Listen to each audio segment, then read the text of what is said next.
Students, today I'm going to explain you One Summer Night, that is the chapter of your 8th class English channel book, B section of Unit A.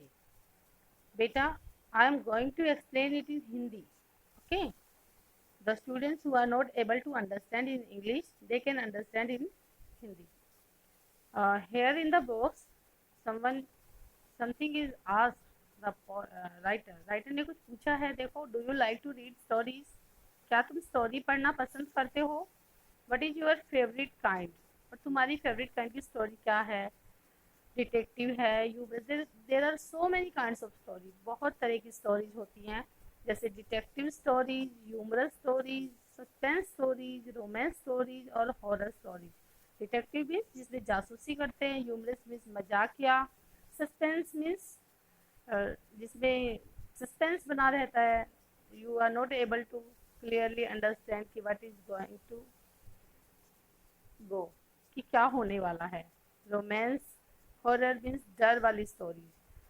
तो do you think a story about a graveyard on a dark stormy night can be humerus?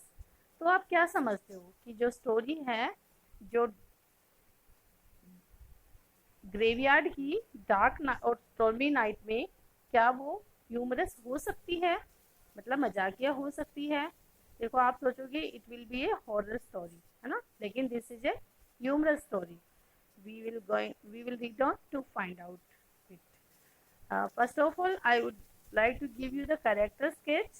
Henry Armstrong, ये Henry Armstrong है जिसको जिंदा ही दफना दिया गया है, जिंदा ही बैरी कर दिया गया है, क्योंकि वो बहुत ज़्यादा बीमार था. वो मरा नहीं था, लेकिन बहुत ज़्यादा बीमार था, और ये सोचकर कि वो मर गया है, उसे दफना दिया गया.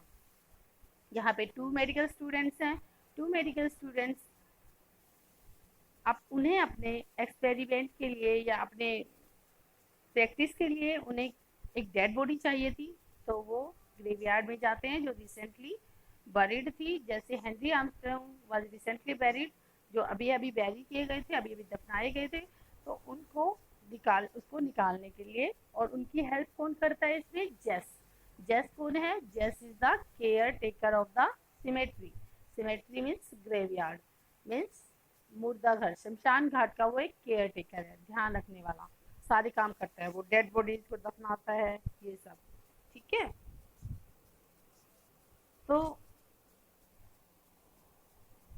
Late us read the story. Okay. Henry Armstrong was buried. Henry Armstrong को दफना दिया गया था, but that did not prove he was dead. लेकिन इससे ये प्रूव नहीं होता कि वो मर गया था. He had always been a difficult man to convince. वह हरदम एक convince means समझाना. वह एक बहुत ही मुश्किल व्यक्ति थे, मतलब उसको समझाना बहुत मुश्किल था. He lay flat upon the back with his hands crossed upon his stomach and tied with something that he easily broke. अब देखो, वो लेटा हुआ था कैसे? अपनी बैक पर, जैसे बैक से आप लेटते हो, और उसके हाथ कहाँ पर थे? उसके हाथ उसके स्टोमक, जिससे उसके पेट पर क्रॉस हो रखे थे. ठीक है, क्रॉस यू समझ सकते हो, उसे क्रॉस किए हुए थे. और किससे टाई किए हुए थे? और किसी चीज से टाई किए हुए थे. टाइड मीन्स जिसको आप इजीली ब्लॉक कर सकते हो, मतलब एक वीक रोप से उसके हाथों को टाई किया हुआ था, बांधा हुआ था. ठीक है, हेनरी आर्मस्ट्रॉन्ग अपने ग्रेवयार्ड में लेटा हुआ है, और देखो वो कहाँ, उसके हाथ स्टोमक पे क्रॉस्ड हैं और बंधे हुए हैं, जिन्हें आप आसानी से तोड़ सकते हो, जिस रस्सी को आप आसानी से तोड़ सकते हो. The inability to move his body, the black darkness and complete silence made it impossible not to believe that he was buried, so he accepted it. अब देखो, वो हिल नहीं सकता था क्योंकि वो टाई किया हुआ था. ठीक है, तो he was unable to move his body, उसकी बॉडी हिलने में असमर्थ थी. वहाँ पे ब्लैक डार्कनेस थी, अंदर वो की बरी किया गया था. तो आप देखते हो नीचे क्या होगा, बॉक्स में डाल के उसको बैरी किया गया था, तो वहाँ पे ब्लैक डार्कनेस थी, अंधेरा था बहुत ज़्यादा, और कंप्लीट साइलेंस थी. ठीक है, बिल्कुल चुप्पी थी, साइलेंस थी, शांत था वहाँ पे सब कुछ. और इससे तो उसे पक्का विश्वास हो गया कि उसे बैरी कर दिया गया है, मीन्स, और उसने इसको एक्सेप्ट भी कर लिया, स्वीकार भी कर लिया कि उसे दफना दिया गया है। Let us read next para. But dad, no, he was only very very ill. लेकिन मरा हुआ नहीं, वह क्या था, केवल बहुत ज्यादा बीमार था, वो मरा नहीं था। Being so sick, he did not greatly concern means worried, means चिंता करना, himself with the unusual circumstances he found himself in। अब देखो वो बहुत ज़्यादा बीमार था, तो इसलिए वो अपने जो अनयूजुअल सर्कमस्टांसिस थी, अनयूजुअल सर्कमस्टांसिस क्या है, अनकॉमन सर्कमस्टांसिस क्या है यहाँ पे, जिससे उसे बैरी किया गया था जिंदा ही, जो वहाँ पे वो अंदर बंद था एक कास्केट में और अंधेरा था वहाँ पे, कंप्लीट साइलेंस थी। तो उसने उसके बारे में उसे ज़्यादा चिंता नहीं थी क्योंकि वो बहुत ज़्यादा बीमार था। नो फिलोसोफर वॉज ही, देखो वो कोई फिलोसोफर नहीं था, मतलब दार्शनिक नहीं था कोई वो, just an ordinary person with a disease. अब वो एक सामान्य व्यक्ति था, एक बीमारी, जिसको एक बीमारी थी, ओके, जो बीमार था। So with no particular fear for his immediate future he fell asleep and all was at peace with Henry Armstrong। और देखो उसे कोई पर्टिकुलर फियर नहीं था अपने फ्यूचर के बारे में, अपने भविष्य के बारे में उसे कोई डर नहीं था, और वो फिर सो गया। मतलब उसे कोई ज़्यादा चिंता नहीं थी, वो अंदर बैरिड था, वो दफना दिया गया था, तो उसे बिल्कुल चिंता नहीं थी क्योंकि वो बहुत ज़्यादा बीमार था, उसको होश ही नहीं था। ठीक है, तो इसलिए वो सो गया और शांति से सो गया, मतलब उसके पास शांति थी, मतलब वो शांत था। Right students, let us go ahead with next para. But something was going on overhead. लेकिन सर के ऊपर से कुछ जा रहा था, मतलब कुछ चल रहा था उसके सर के ऊपर। क्या चल रहा था, let us see. It was a dark summer night, shot through with occasional shimmers of lightning, silently lighting up a cloud lying low in the west। अब क्या हो रहा था बेटा, ये डार्क समर नाइट थी, बिल्कुल अंधेरी गर्मी की रात थी, और आकाश से क्या हो रहा था, उसके ऊपर आकाश से एक बिजली, ओकेजनल सिमर, मतलब कभी कभी लाइटनिंग हो रही थी, बिजली चमक रही थी। ठीक है, और एक बादल था जो नीचे ही वेस्ट की तरफ से था, वहां से बिजली चमक रही थी, बिजली की शाइन आ रही थी। It was signalling A storm. Signalling means इशारा करना। ये किसका इशारा था कि एक स्टॉर्म आने वाला है, मीन्स तूफान आने वाला है। This these brief flashes of light brought out with ghastly clarity। ghastly means awful, terrible। अब देखो ये जो brief ghastly clarity of the monuments and headstones of the cemetery and seemed to set them dancing। अब देखो बीच बीच में ऐसे बिजली चमक रही है, छोटे छोटे फ्लैशेस आ रहे हैं बार बार में, तो ये जो मोन्यूमेंट थे वो एकदम भयानक से दिखाई दे रहे थे, मतलब ऑफुल दिखाई दे रहे थे। और जो हेडस्टोन मीन्स जैसे जो सिमेट्री होती है बेटा, जहाँ पे दफनाया जाता है कॉप्स को, लाशिश को, तो वो वहाँ पे क्या होता है, डेड बॉडीज को जहाँ पे दफनाया जाता है, तो वहाँ पे हेड स्टोन बना दिए जाते हैं, स्टोन्स बना दिए जाते हैं ना, उस पर लिखा होता है कि ये उसकी कब्र है, ये उसकी कब्र है। तो सिमेट्री के जो हेड स्टोन थे वो ऐसे लग रहा था जैसे डांस कर रहे हो, मतलब टेरिबल सी, बहुत ही भयानक क्लैरिटी थी मोन्यूमेंट की, वहाँ पे जो भी मोन्यूमेंट थे, और ऐसा लग रहा था वो डांस कर रहे हैं because of lighting. Okay, it was not a night in which any witness whose word could be depended on was likely to be moving about a cemetery। देखो सिमेट्री मीन्स मैंने बताया आपको, सिमेट्री मीन्स ग्रेवयार्ड, जहाँ पे मुर्दों को दफनाया जाता है। अब ऐसी रात नहीं थी ये जिसमें कोई भी विटनेस आता, मतलब कोई भी व्यक्ति उसे उन्हें देखेगा नहीं। ठीक है, तो वहाँ सिमेट्री में वो जो भी काम करने जा रहे हैं, वो जो भी कुछ करने वाले हैं, उन्हें कोई देखने वाला नहीं था। अब कौन क्या करने वाला है, let us read. So the three men who were there, इसलिए जो तीन व्यक्ति थे जो वहां पर थे। अब तीन व्यक्ति कौन है, हेनरी आर्मस्ट्रॉन्ग एंड सॉरी जेस, हेनरी आर्मस्ट्रॉन्ग तो दफनाया हुआ है ना, अंदर है वो तो, जैसे एक तो केयर टेकर ऑफ सिमेट्री, और two students are medical students who had come there to take a dead body for their practice। अब 3 मैन थे जो वहां पे थे, वो क्या करते हैं, digging into the grave of Henry Armstrong. वो क्या कर रहे हैं, हेनरी आर्मस्ट्रॉन्ग की ग्रेव को, कब्र को खोद रहे हैं। फेल्ट रीजनेबली सिक्योर, मतलब वो बिल्कुल सिक्योर थे, सेफ थे। क्यों थे सेफ, सुरक्षित थे, क्योंकि कोई भी इतनी अंधेरी रात में उनको देखने वाला नहीं था कि वो कुछ गलत काम करने जा रहे हैं, किसी की डेड बॉडी को निकालने जा रहे हैं। ओके, राइट बेटा। चलो नेक्स्ट पैरा।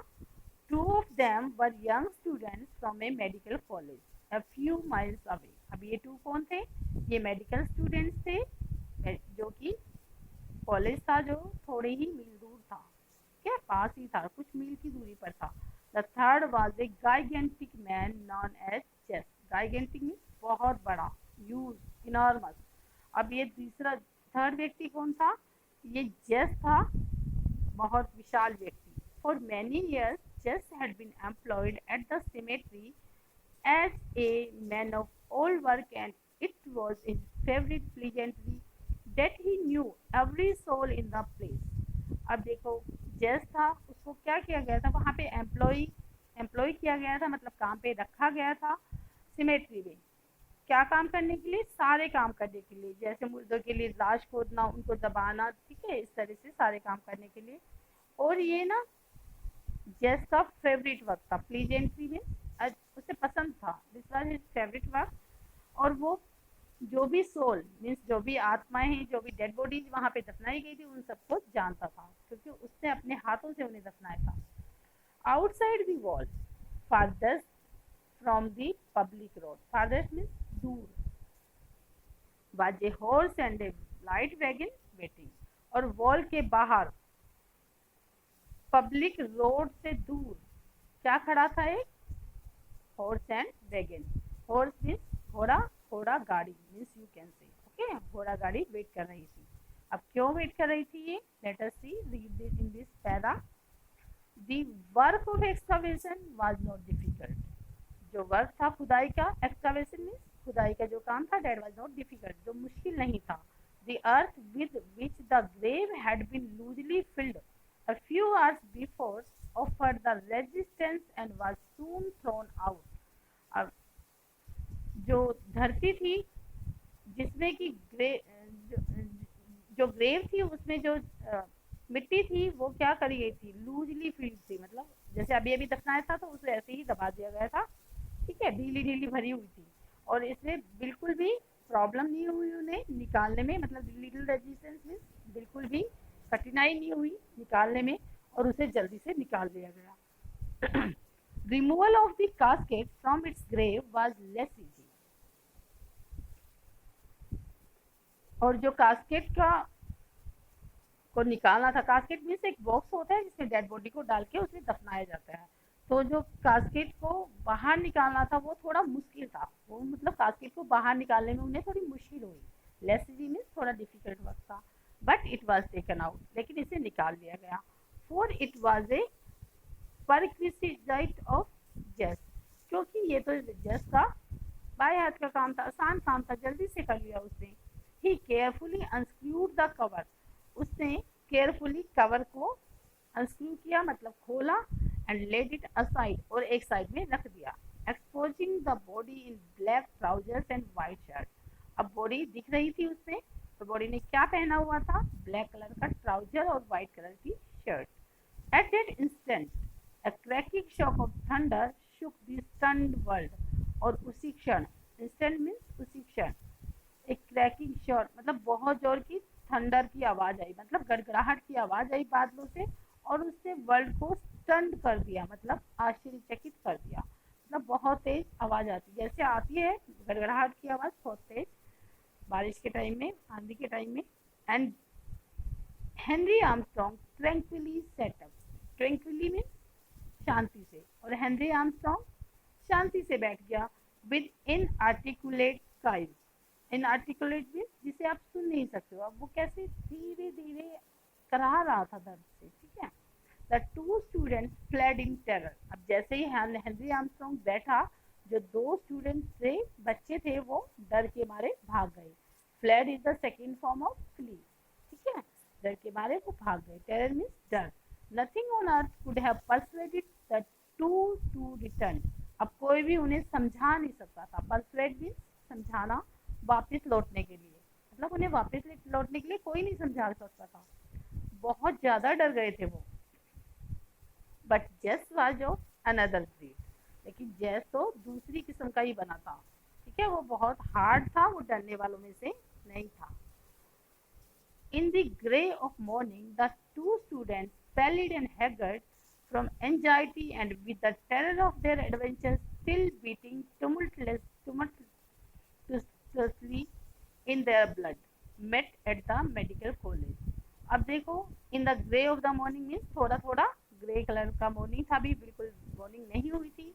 अब जो दो स्टूडेंट्स थे वो बहुत टायर्ड थे, चिंता की वजह से पीले पड़ गए थे, और अपने एडवेंचर की वजह से. एडवेंचर कौन सा? जो उन्होंने लास्ट नाइट किया था जब वो गए थे मेडिकल स्टूडेंट्स एक ग्रेवयार्ड से हेनरी आर्मस्ट्रॉन्ग को निकालने के लिए. उनका दिल धड़क रहा था, अभी भी धड़क रहा था. ठीक है, उनके ब्लड में टम्युलेशन हो रही थी, मतलब धक धक की आवाज़ आ रही थी. और वो मेडिकल कॉलेज में मिलते हैं दोनों, मेडिकल कॉलेज में चले जाते हैं दोनों. You saw it, cried one. अब एक चिल्लाया, तुमने देखा? God yes, what are we to do? हे भगवान, हाँ, हम क्या करने वाले थे? Means they were thinking it is a ghost of Henry Armstrong. They went around to the rear of the building where they saw a horse and wagon hitched to a gatepost near the door of the dissecting room. अब देखो बेटा, hitched क्या होता है? सटे होना. ठीक है, attached. अब देखो वहाँ वो कहाँ गए? बिल्डिंग के बैक में गए, जहाँ पे उन्होंने एक घोड़ा गाड़ी को देखा जो कि गेट पोस्ट से बंधी हुई थी, दरवाजे से बंधी हुई थी. कहाँ पे? डाइसेक्टिंग रूम के पास में. डाइसेक्टिंग रूम कहाँ होता है? जहाँ पे वो लोग एक्सपेरिमेंट करते हैं, प्रैक्टिस करते हैं medical students. Mechanically they enter the room. Machine की तरह से वो रूम में एंटर हुए. मतलब they had no feelings, no emotions. मतलब उन्हें पता नहीं था वो क्या कर रहे हैं. On A bench in the semi darkness set जेस. और बेंच पर कौन बैठा था? जेस. थोड़ा सा अंधेरा था. सेमी डार्कनेस मीन्स आधा अंधेरा. He rose grinning. Grinning means laughing. वो हंसते हुए उठा और उस अपनी ऐसे लग रहा था उसकी आंखें और टीथ सब हंस रहे हैं. मतलब I am waiting for my pay, he said. वो कहता है कि मैं अपनी पेमेंट की वेट कर रहा हूँ. मीन्स जो मेडिकल स्टूडेंट्स हैं उन्होंने उसे कुछ पे किया होगा अब डेड बॉडी को उन्हें देने के लिए. ठीक है, तो वो अपने पैसे मांग रहा है. Stretched on a long table lay the body of Henry Armstrong. Stretch means फैले हुए होना. अब हेनरी आर्मस्ट्रॉन्ग की बॉडी कहाँ पे थी? एक लॉन्ग टेबल पे. ठीक है, पड़ी हुई थी. The head defiled with blood. और हेड किससे भरा हुआ था? ब्लड से. And clay from a blow with spade. अब देखो उसका हेड क्यों भरा हुआ था ब्लड से? बिकॉज जेस ने उसको स्पैड मारा. स्पैड मीन्स जो कुल्हाड़ी, सॉरी, स्पैड क्या होती है? जो फावली होती है जिससे आप मिट्टी वगैरह हटाते हो. तो उसने उसको फावली मारी, स्पैड मारी, जिससे कि उसका हेड खून में भर गया. You can see his hair also defined with blood.